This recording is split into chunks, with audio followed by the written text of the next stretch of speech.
después de tanto relajo. Está muy buena la discusión de este lado, ¿verdad? Sí, No hay discusión. ¿Quién sabe qué comer? Digo, la interacción entonces. Algo les dio de tomar el hermano. ¿Qué les dio Memo? ¿Qué pasó? No, el hermano Juan. ¿Fue Juan? Ah, qué bárbaro, Juan. ¿Eh? Bibliazos. Bueno. Vamos a orar entonces. Queremos agradecerte, Padre, este tiempo juntos y agradecerte, Señor, el que podamos aprender de tu palabra con este sentir, con este anhelo y con esta comunión, Señor, con esta interacción, como decíamos, donde gozamos y disfrutamos el estar aprendiendo de ti, Señor. A veces el reír es un síntoma de nuestra inquietud de cuando tú nos hablas, Señor, o de cómo nos retas, y en ese sentido nos sentimos retados por ti, Señor, a cambiar o modificar áreas de nuestra vida, y ese es nuestro anhelo, Señor, que tu Espíritu Santo nos hable, nos muestre y que nos permita responder en consecuencia. Gracias por tiempos como este, gracias por tomar este tiempo para la meditación de tu palabra, que sea pertinente para mis hermanos como lo ha sido para mí, en nombre de Jesús, amén. Bien, hemos estado estudiando acerca de Levítico. Cuando nosotros hablamos de este tema resulta ser un poco complicado. Déjenme checar un asuntito aquí, a ver si ahí me funciona mejor. Ya, muy bien. El ser humano, como parte de la creación maravillosa de Dios, tiene la capacidad de adaptarse de forma increíble a diferentes medios ambientes en los cuales se involucra. Por ejemplo, encontramos personas que pueden vivir en ambientes completamente extremos, ¿no? Desde temperaturas de menos 30 grados centígrados, por ejemplo, Chicago en diciembre está a menos 30, menos 35 grados. ¿Y a qué hora, a qué temperatura estará Hermosillo por ahí de mayo, junio? 48, 50 en agosto. Impresionante, 50 grados centígrados. De manera tal que podemos encontrar personas sobreviviendo en diferentes entornos hasta con 80 grados de diferencia. Algo impresionante para el ser humano. Pero tenemos esta capacidad, hemos desarrollado esta capacidad. También el ser humano es capaz de vivir bajo diferentes circunstancias. Puede vivir en ciudades de millones de habitantes. Por ejemplo, esta es una foto de la Ciudad de México, de noche o ya oscureciendo, y aquí tenemos a una persona viviendo en medio de las montañas. Puede vivir en poblaciones donde hay 20 millones de habitantes, o puede vivir prácticamente solo en ciertos lugares y se adapta, aprende a adaptarse a esto, ¿no? ¿Y qué tal la comida, no? Por ejemplo, aquí está el menú de esta tarde, ¿no? Para el que le gusten los bichos cafecitos que aparecen por su casa, hay lugares donde se los comen, ¿no? En una ocasión encontré un reportaje de una persona que comía tierra, así, como parte de su dieta, y se encontraba bien de salud. Entonces, uno podría decir, qué cosa con eso, ¿no? Y bueno, y los que han visto películas así como la del sobreviviente de los Andes o eso, pueden recordar qué comieron estas personas para sobrevivir, ¿no? Bueno, ya lo sabe usted. El hombre se adapta a diferentes formas y diferentes circunstancias y aprende a resolver su presente en diferentes circunstancias. El sismo del año pasado, vimos cómo el ser humano se adapta a situaciones adversas y responde de una manera increíble para atender una necesidad específica. Así es que el hombre es capaz de adaptarse a muchas cosas, ¿sí? Diríamos por ahí, como dice el dicho, a todo se acostumbra uno, menos a no comer. Así es, ¿sí? Ahora, cuando nosotros nos preguntamos esto, tendríamos que transicionarlo hacia la iglesia. ¿Sucede de la misma manera con la iglesia? Es decir, que como iglesia tal vez hemos aprendido a adaptarnos al medio que nos rodea para que no seamos amenazados en nuestros principios más básicos. Tal vez la iglesia se ha puesto en una posición cómoda que no le represente considerables esfuerzos al ir en contra de su entorno. Y entonces, si estos argumentos son verdad, la pregunta es, ¿Dios se agrada de esto? Con la ayuda de Dios quiero que estudiemos un poco este pasaje de esta semana. Vayan conmigo por favor a Levítico capítulo 18. Levítico capítulo 18. Del verso 1 al 5 hay una declaración de Dios sumamente importante de la cual quiero hacer referencia. Levítico 18 del 1 al 5 dice así.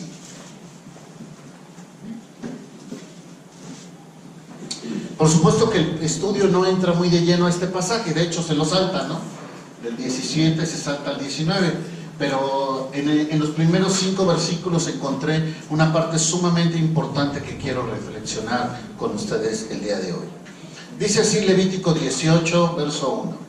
Habló Jehová a Moisés diciendo: habla a los hijos de Israel y diles: yo soy Jehová vuestro Dios. Es el llamado de Dios para ser diferentes. ¿Por qué? Porque es el pueblo de Dios a quien le está diciendo, el pueblo que iba a representar a Dios, un pueblo que tenía una misión de identidad superior, espiritual, un llamado supremo, un llamado, como dice el texto de memorización, santo.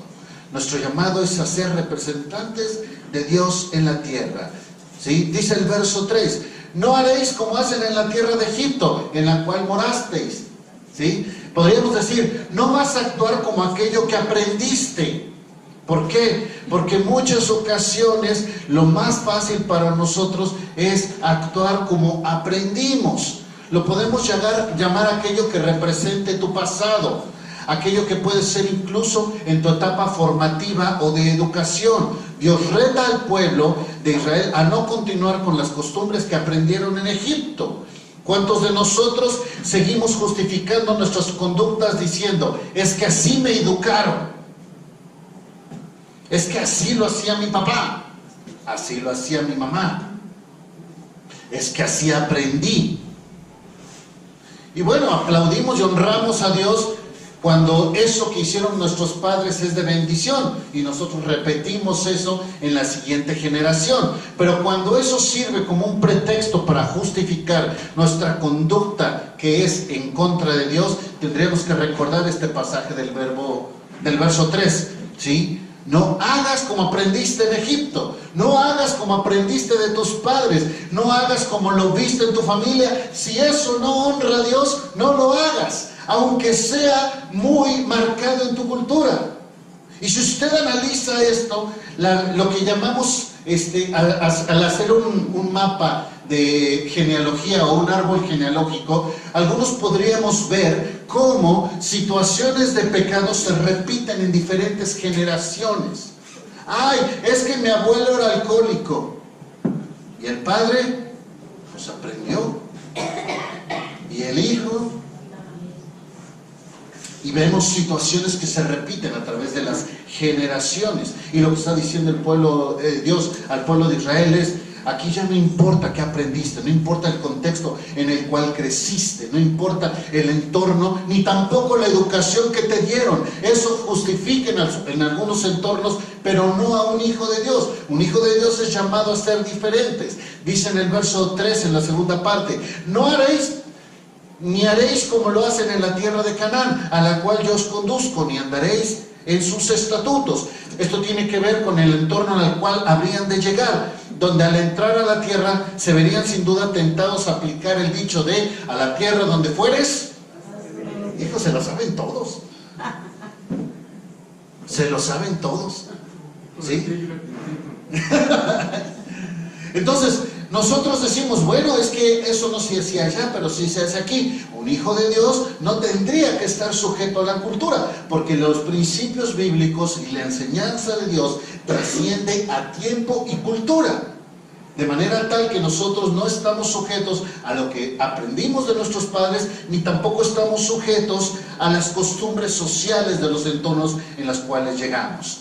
Dice el verso 4, mis ordenanzas pondréis por obra y mis estatutos guardaréis, andando en ellos, yo Jehová, vuestro Dios. Por tanto, guardaréis mis estatutos y mis ordenanzas, los cuales, haciendo el hombre, vivirá en ellos. Por si no nos quedaba claro, nos recuerda que el Señor no es una persona que nos está dando consejos. Es nuestro Dios, nuestra autoridad, el que nos dice esto es un factor de vida o muerte.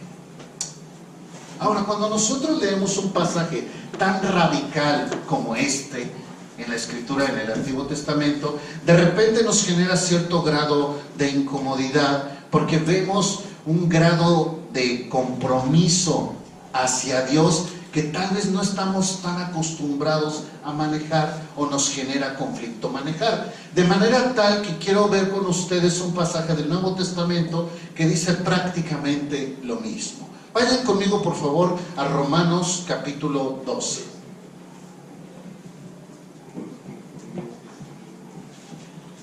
Romanos capítulo 12. Hace una semana veníamos de ranchito con varios jóvenes para llegar justo a la reunión de jóvenes y veníamos platicando de versos favoritos y decíamos, ¿cuál es tu verso favorito de la Escritura? Y todo eso. Y recuerdo que les citaba este texto y les decía, para mí este es uno de mis pasajes claves de la Biblia, ¿no? Romanos capítulo 12. Dice así, Romanos 12, así que hermanos, os ruego por las misericordias de Dios, que presentéis vuestros cuerpos en sacrificio vivo, santo, agradable a Dios, que es vuestro culto racional. No os conforméis a este siglo, sino transformaos por medio de la renovación de vuestro entendimiento, para que comprobéis cuál sea la buena voluntad de Dios, agradable y perfecta. Vamos a desglosar un poquito este pasaje para ver qué es lo que está diciendo. Empieza diciendo, así que es una conjunción de tipo consecutiva. ¿Qué quiere decir esto? ¿Sí? Cuando digo así que, es la conclusión de lo que venía diciendo. ¿Y qué venía diciendo 11 capítulos antes? Toda la parte doctrinal de Romanos. De hecho, si usted estudia Romanos, va a encontrar que Romanos se divide básicamente en dos, del 1 al 11 y del 12 al 16. ¿Sí? Toda la parte doctrinal de Romanos que aplica los primeros 11 capítulos, ahora llega el apóstol Pablo y dice, bueno, todo esto que les vine diciendo, el resultado, la respuesta, lo que esperamos, lo que espera Dios de nosotros es lo siguiente. Y aquí podríamos dividir estos dos pasajes. Así está construido también Efesios y Colosenses, con esta división teórica o doctrinal y la práctica. Y dice, por todo lo anterior que les he venido diciendo ahora, hermano, ahora les muestro lo que tienen que hacer. Y les habla a los hermanos. ¿Quién es un hermano? Bueno, hermanos de Pablo, puede ser. Si hablamos de los hijos de Dios, entonces ya nos apela a nosotros. ¿Y quién es un hijo de Dios? Un receptor de la misericordia de Dios, esa misericordia que nos hizo renacer para una esperanza viva, por la resurrección en Cristo. Aquellos que hemos sido librados del juicio eterno, aquellos que proclamamos la vida eterna y la victoria sobre el pecado por la fe en Jesucristo, aquellos que somos receptores de una fe, por la fe a una herencia incorruptible e incontaminada que está reservada en los cielos para nosotros. Y si usted y yo podemos contestar afirmativamente a esto, entonces este pasaje es para nosotros, los que somos hermanos de Pablo, los que hemos sido llamados. Ahora tiene una misión para nosotros. Este mensaje es para nosotros. Y después dice, os ruego, una apelación que hace entre consiervos, ¿sí? Un ruego, una petición especial. ¿Lo podría hacer como un mandato? Claro que lo podría hacer como un mandato, ¿sí? Pero lo hace como una petición. Y después dice lo siguiente, que presentemos nuestros cuerpos.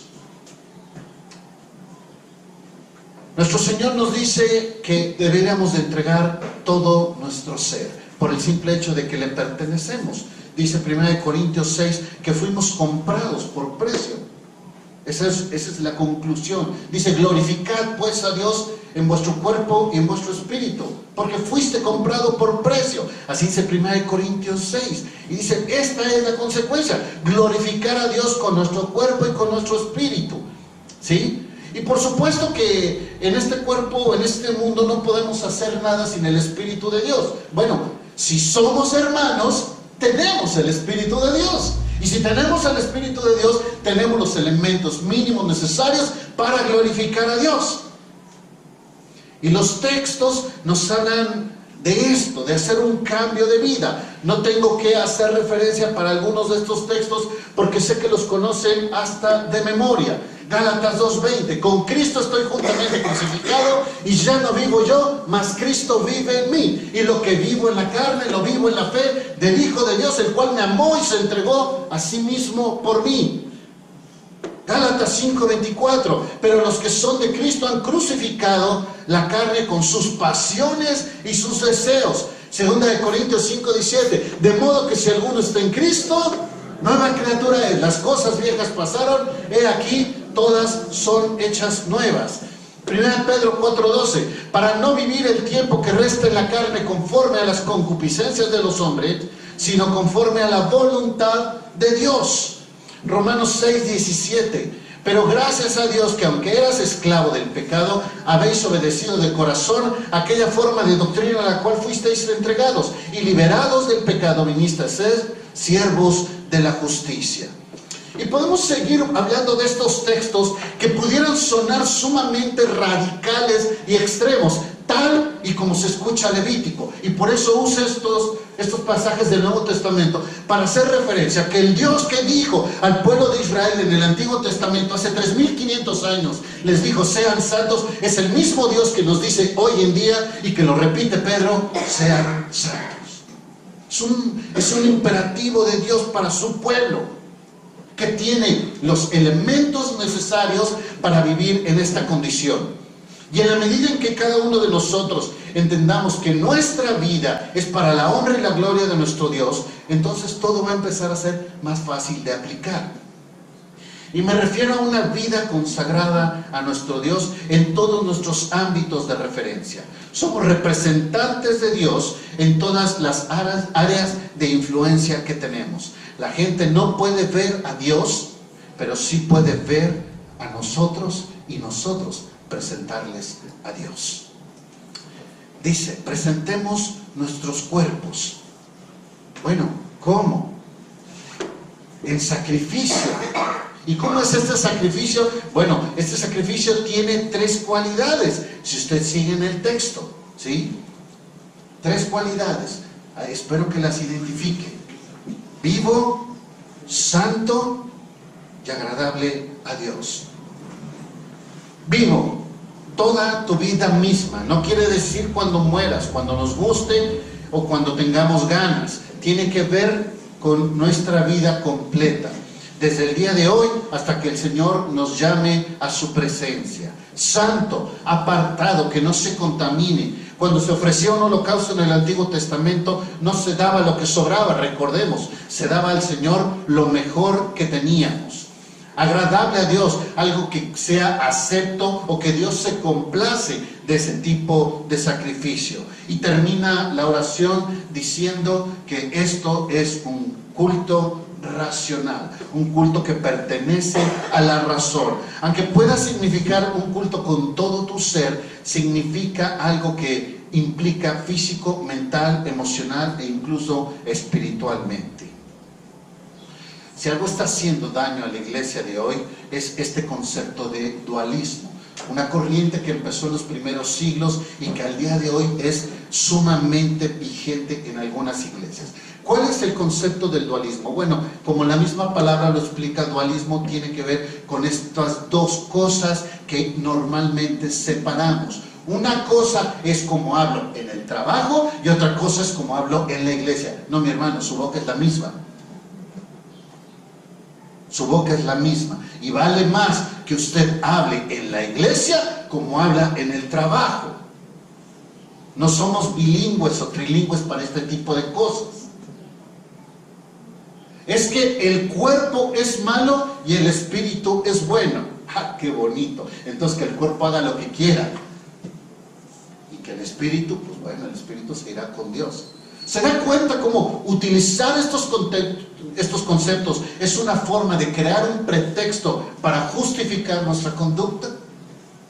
Este es un concepto del primer siglo. El dualismo así lo representaban, y por eso decían: Jesucristo no pudo haber venido en carne. ¿Por qué? Porque el cuerpo es malo. No, Jesucristo vino en carne y fue sin pecado. Y esta es la bendición que tenemos de un hombre que es nuestro Dios. Así que no tratemos de utilizar este concepto dualista en algunos otros conceptos. Luego me ha pasado bien chistoso porque con esto de los chats en las redes sociales, de repente salen las conversaciones, estamos chateando con 5 o 6 personas al mismo tiempo, y de repente, no sé si le ha pasado, te equivocas y mandas un mensaje a otro chat o a otro grupo, ¿no? Y de repente llegan las informaciones a otros grupos. Y entonces dices: ay, perdón, me equivoqué. Bueno, cuando es chistoso, pues dices: ah, qué divertido, ¿no? Pero cuando te compromete, ahí es donde la cosa se pone complicada, ¿no? ¿Por qué? Porque somos dualistas. Porque pensamos que hay diálogos para diferentes personas en diferentes lugares. Esto no debe de haber en la iglesia de Dios. Dice el texto, sigo con Romanos 12: no os conforméis a este siglo. Tal vez podemos pensar que está diciendo el texto que no aceptemos al mundo tal y como es, sino que seamos instrumentos de cambio. Pero si hacemos esto, nos deja limitada la traducción. Cuando dice que no nos conformemos, está diciendo que no tomemos la forma de este mundo. Es decir, que como cristianos tenemos que hacer lo que sea necesario para no ser identificados con la dinámica que lleva este mundo, por aquello que pudiera ser socialmente aceptable, pero reprobado por Dios mismo. No te conformes. Cuando habla de este siglo, está diciendo este mundo, ¿sí? Ahora, cuando nosotros pensamos en esto, decimos: ay, pero decía Marcos hace un momento, pero entonces, ¿cómo les predico a los que están en el antro? Pues tengo que ir. ¿Y cómo les predico a mis compañeros que van a la fiesta? Pues tengo que ir. Y entonces, en el nombre de eso, hacemos todo lo demás. Miren, hice un pequeño ejercicio, tal vez usted ya lo hizo, pero hice un pequeño ejercicio basado en la lección de esta semana, sobre aquellas cosas que el Señor nos dice: no nos conformemos. Aquellas cosas que fueron instrucción para el pueblo de Israel. Dice, por ejemplo, en el capítulo 17 acerca de la idolatría, y lo explica contrarrestando las prácticas paganas, y por eso hace estos énfasis específicos, porque las culturas de estos tiempos tenían este tipo de prácticas, y por eso el Señor hace estos énfasis, y por ello hace una mención tocante a no participar del comer de la sangre, porque era un significado espiritual que se le daba. Bueno, no solo era este significado espiritual, sino porque el Señor mismo le asigna a la sangre un valor de expiación, del perdón, ¿sí? Ahora, no se pierda, no se tiene que ver con si usted o yo podemos comer hoy moronga. Porque algunos dicen: ay, entonces no puedo comer moronga porque es pecado. No, hermano, se refiere a no participar de ninguna práctica que tenga por objeto la adoración de idolatría. A esto se refiere, y por eso dice en diferentes pasajes. En 18:21 habla de los sacrificios a Moloch, ¿sí? Y si usted recuerda quién era Moloch, lo comenté con ustedes la otra vez. Era una estatua de bronce que se encendía al fuego, y cuando estaba el rojo vivo, con las manos extendidas, ahí se ponía al pequeño niño hasta que era muerto. En pocas palabras, era quemado vivo. Y este era el sacrificio a Moloch. Y lo que está diciendo que el Señor es: no participes en eso. En 19, 27 a 28 habla del cabello, el corte de la barba, las marcas en la piel o los tatuajes. Bueno, eran prácticas que hacían las culturas paganas con propósitos de adoración idolátrica, ¿sí? No nos perdamos en el concepto, ¿sí? En el 19, 26 al 31 habla de agoreros o adivinos o encantadores y todas estas personas que consultan los astros y estas cosas. Si usted ve estos programas en televisión, hermano, en el nombre del Señor, no lo vea, esto es del demonio. Ay, es que voy a ver si mi zodiaco ahora sí le atina.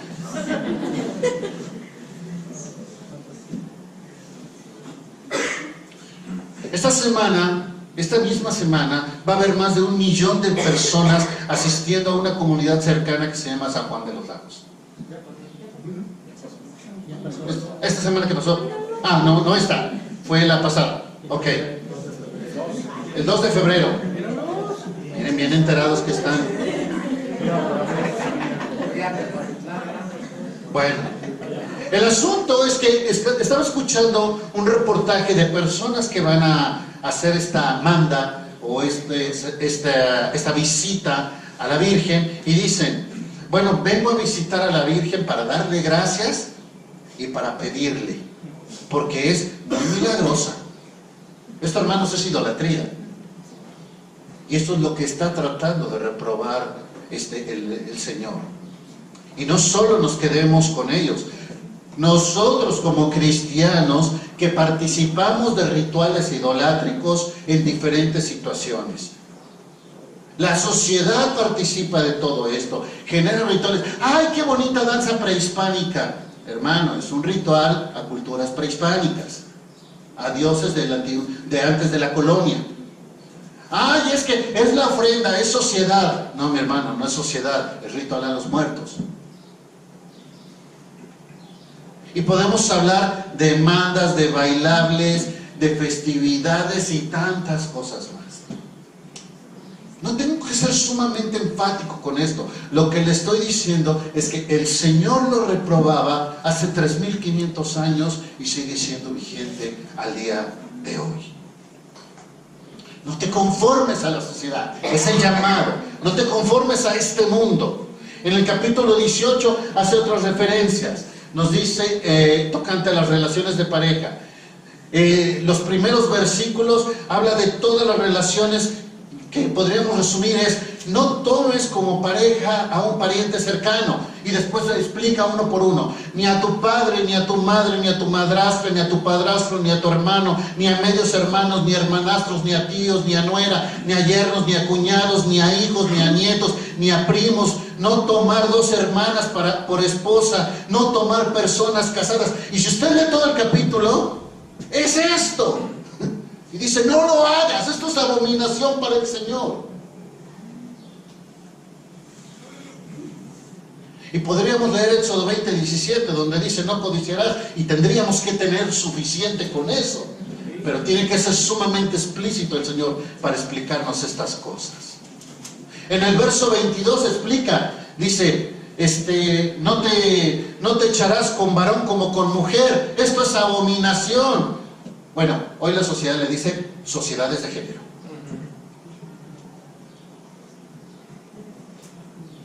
Y no tengo que explicar acerca de la vigencia de las relaciones homosexuales o lesbiánicas que hay hoy en nuestra sociedad. Ahora ya muchas de ellas hasta legalmente. Se calcula que más del 10% de la población ahora ya tiene este tipo de preferencia sexual. Y la nombramos que es aceptada. Y a nosotros se nos condena si nosotros reprobamos eso. ¿Por qué? Porque la sociedad tiene que ser tolerante. Esto está peor todavía. Habla acerca de la zoofilia. Y es: no tengas relaciones con animales. Por supuesto que se puede escuchar asqueroso y perverso, pero lo hacían sociedades de ese tiempo, y por eso el Señor les tiene que advertir: no lo hagan. No lo hagan. Es triste, En el verso 27 dice: porque todas estas abominaciones hicieron los hombres de aquella tierra que fueron antes de ustedes, y la tierra fue contaminada. Otras culturas lo hacen, y el pueblo de Dios tiene que ser diferente, no solo por un agrado, por un concepto de identidad, sino por una problemática intrínseca que hay en participar en estos pecados. En el capítulo 19 nos habla de otras cosas y nos dice: es importante honrar a los padres. ¿Por qué? Porque el mundo no honra, ni valora, ni respeta a los padres. Y por eso en 19:3 nos tiene que decir: honren a los padres. El mundo no respeta el día de reposo. Si hay buena chamba, si hay salidas, si hay cosas, si hay planes, es más importante que el día de reposo. Por eso nos dice en el verso 3: guarden el día de reposo. El mundo vive concentrado en su egoísmo. Por eso nos recuerda en el 9 y en el 10 que tengamos cuidado de los pobres y de los extranjeros. El mundo hace cosas para su beneficio personal: hurtar, mentir, jurar falsamente, engañar. Y no tengo que dar ejemplos de esto porque saben muy bien que es así. Y por eso nos tiene que advertir en el verso 11: no lo hagas. El mundo explota a los obreros, tratan de sacar el máximo beneficio de la gente que contratan. Incluso contratan bajo esa premisa: ve de qué manera le puedes sacar más trabajo, ve cómo le puedes gastar su horario, ve cómo le puedes exigir un poco más, ve de qué manera puedes explotar a la gente. Y el Señor dice: un jefe que es respetuoso y que es temeroso de Dios va a pagar al obrero lo que merece y va a cumplir sus conceptos de contrato laboral. Ay, es que lo registro bajo esto y le robo por medio de su seguro social. Hermanos, esto no es correcto. Esto no es correcto. Y menos si la persona no lo sabe. Tenía un cliente que, ustedes saben que el seguro social te mantiene vigente 15 días a un mes después del periodo de corte y todavía tiene el servicio de seguridad social. Entonces la persona, partiendo del corte, daba de baja a sus empleados y al día 15 días después los volvía a dar de alta y se ahorraba 15 días de seguro social. Y la persona no perdía el seguro, perdía la antigüedad la persona, pero eso ni lo sabía. O sea, lo corría y lo recontrataba en un mes. Y así se ahorraban dineros del seguro. ¿Sí? El mundo es un asco. El sistema de impartición de justicia lo sabemos. ¿Cuántas personas están en la cárcel? Mayormente los pobres y los que fueron engañados. ¿Por qué? Porque los verdaderamente portentosos muy difícilmente pisan las cárceles. ¿Sí? Y por eso tenemos que ir por atrás de este concepto y quitarnos esta idea de la cabeza de que dice: el que no tranza, les digo, todos se lo saben. Los hijos de Dios actúan justamente. ¿Sí?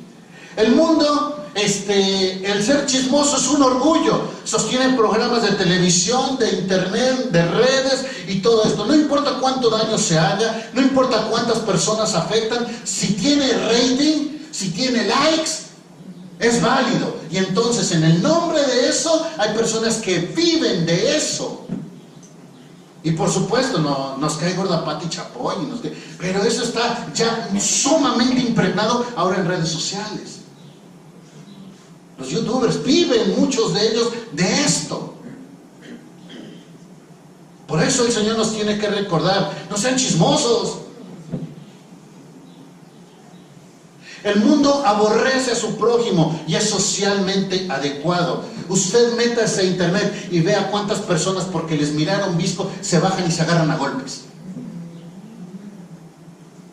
Es natural, es normal aborrecer a las personas de nuestro entorno. Y por eso el Señor nos tiene que decir: no puedes vivir con esto en tu corazón. El mundo goza y disfruta de la venganza. Por eso nos recuerda en el verso 18: no te vengues por ti mismo. No tengo de qué hablar del negocio multimillonario que representa la prostitución, por eso, y la reprueba en el verso 29. Y por eso le dice: no dejarás que tu hija se vaya a la prostitución. Y ya no hablemos del cuidado de los ancianos, que tendríamos otro tema por hablar. ¿Sí? No tengo que explicar cómo hace negocios el mundo actualmente. Todos sabemos ya actualmente que cuando firmas un contrato tienes que leer las letras chiquitas. ¿Por qué? Porque sabes que ahí está la trampa. sea tarjeta de crédito, sea cuenta departamental, sea programas de cable en casa, sea lo que sea, negocio al cual entres, tú tienes que leer las letras pequeñas del contrato. ¿Por qué? Porque ya sabes que está intrínseco en el ser humano el tratar de ocultar los puntos débiles para engañar a las personas, porque así actúa el mundo. He comentado con ustedes, tenía un compañero que se dedicaba a compra-venta de autos, y les decía, y él me decía, yo no les digo mentiras, nada más no les digo lo que no me preguntan. Mira qué abusado, checa. Entonces, si el coche tenía un problema mecánico y le hizo una trampita para venderlo a buen precio, pues no decía. Y si el coche valía mucho más y la persona te pedía mucho menos, pues ni modo, porque no sabe.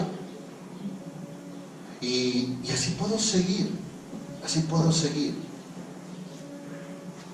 Estas semanas que pasamos con las situaciones de las funerarias, te venden los paquetes y después acabas preguntando, bueno, en realidad, ¿qué cubre el paquete? Porque si al final y perdón por los que vendan paquetes funerarios, pero yo todavía no logro entender qué sí cubre, porque me queda claro lo que no cubre.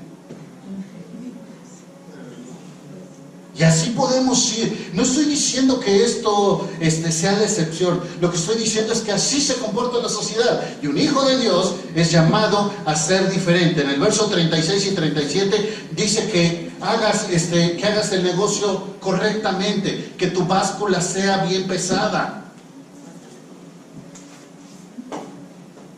Y han pasado más de 3.500 años y el consejo de Dios es vigente. No te conformes a este mundo. No te conformes a este mundo, sino transfórmate. ¿Cómo se debe de transformar? Bueno, aquí están los otros, ¿no? Transformémonos. ¿Por medio de qué? De la renovación de vuestra mente. ¿Cómo es que entra información a nuestra mente? Bueno, dice Marcos 7 que lo que está en el corazón del hombre es lo que contamina, ¿sí? Lo que nosotros podríamos entender es que los sentidos son aquellos que le dan la información a nuestra mente. Los sentidos, lo que escuchas, lo que pruebas, lo que tocas, ¿sí? Eso es lo que le da la información a tu mente. Entonces, transformado por medio de la renovación de tu mente, significa, ten cuidado con lo que escuchas, ten cuidado con lo que ves, ten cuidado con lo que tocas. Ten cuidado con lo que comes. Ten cuidado con lo que hablas. Porque eso es lo que contamina. Eso es la renovación de tu entendimiento. El que cada uno de nosotros hagamos una conciencia correcta sobre en dónde y de qué manera estamos permitiendo que entre información hacia nuestra mente. Y el poder usar los mismos sentidos en una forma inversa, que transforme nuestro entendimiento a través del uso adecuado de todos estos sentidos.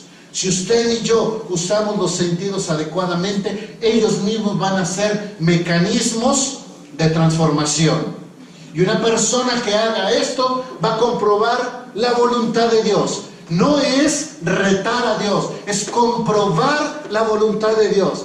¿Por qué? Porque decir, la voluntad de Dios así es, lo que necesitas tú es entenderlo, pero así es la voluntad de Dios. Dice el pasaje de Romanos que la voluntad de Dios es buena, no solo tiene un carácter positivo, sino que en esencia ofrece un profundo bienestar. La voluntad de Dios es agradable. Buscamos satisfacciones en nuestra vida. Bueno, yo le puedo asegurar que la voluntad de Dios le va a dejar satisfecho. Por supuesto, tal vez no en inicio, pero le puedo garantizar que a la larga la voluntad de Dios le va a dejar satisfecho. Va a ser agradable. Y la voluntad de Dios es perfecta, sin errores. Y no sé si usted ha estado en la vida yendo sobre la dinámica de ya me cansé de cometer errores, ya me cansé de no estar satisfecho, ya me cansé de ver mi propio pecado. Bueno, tal vez porque no hemos seguido la voluntad de Dios, porque la voluntad de Dios tiene estas tres cualidades: es buena, es agradable y es perfecta. El mundo nos está seduciendo. Algunas de sus máximas ofertas están disfrazadas de piedad. Y por eso tenemos que estar muy atentos, porque pueden estar infiltrados hasta en la iglesia. Tenemos que estar muy al pendiente de esto. Tenemos que estar al pendiente de no ser conformados a este mundo. No nos conformemos. El mundo tiene ideas, pero tenemos que tener cuidado que esas ideas no vayan en contra de la voluntad de Dios. Tenemos que ir en otra dirección. Por otro lado, la misma Escritura enseñó en este pasaje acerca de la santidad. Bueno, en esencia podríamos decir que estos dos conceptos parten de lo mismo. El no conformarnos a este mundo es una forma de apartarnos y por lo tanto vivir en santidad. Esto es lo que significaría en nuestro área de influencia el ser santo. Por supuesto que la santidad es muchísimo más hablando espiritualmente del concepto, pero presento una forma concreta de vivir en pos de esta santidad. El mundo nos seduce, el mundo ahí está. La pregunta es, ¿qué tan amoldados estamos al mundo? ¿Qué tan amoldados estamos al Señor? Pregúntese. ¿Va a hacer algo? ¡Qué bueno! ¿Por qué lo va a hacer? Es que el 2 de febrero son los tamales. ¿Por qué? Pues porque se comen los tamales. ¡Qué bueno! Coma tamales. Solo denle un buen significado. Hace un año, el 2 de febrero, invité a varios hermanos porque cayó jueves y les dije, no vamos a tener EBC, vénganse todos a la casa y celebramos los tamales en la casa. Y entonces el jueves que tenemos el grupo de EBC, nos fuimos todos a la casa a comer tamales. No estoy diciendo que sea malo la práctica, lo que le estoy diciendo es que evalúe esa a la luz de qué tanto o qué tan poco glorifica al Señor. Y eso es lo que cada uno de nosotros tenemos que pensar. Yo sé que hay muchas cosas que hacemos culturalmente que tal vez tendríamos que cuestionar el valor o la pertinencia delante de Dios. Oremos.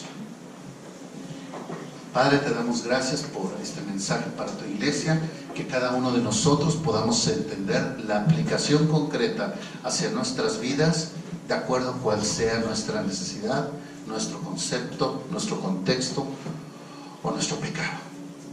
Tu Señor, ministranos a cada uno de nosotros y permite, Padre, que podamos ser sensibles al carácter santo tuyo, y que al aceptar ser hijos tuyos, venimos con toda la bendición y todos los regalos que nos da la eternidad contigo y el ser perdonados por ti. Pero también, Señor, a través de ello constituye un compromiso de un hijo de Dios al comportarse, al obrar y al actuar en consecuencia a tu consejo. No por nuestro gusto, sino por nuestro beneficio, porque entendemos que lo que tú quieres para nosotros es lo mejor que pudiéramos vivir.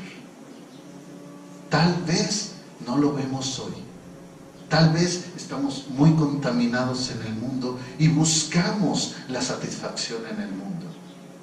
Enséñanos, Padre, a aprender a ser satisfechos en ti, para que el mundo no nos seduzca, para que el mundo no tenga esa área de influencia sobre nosotros. Te lo rogamos por Cristo Jesús. Amén.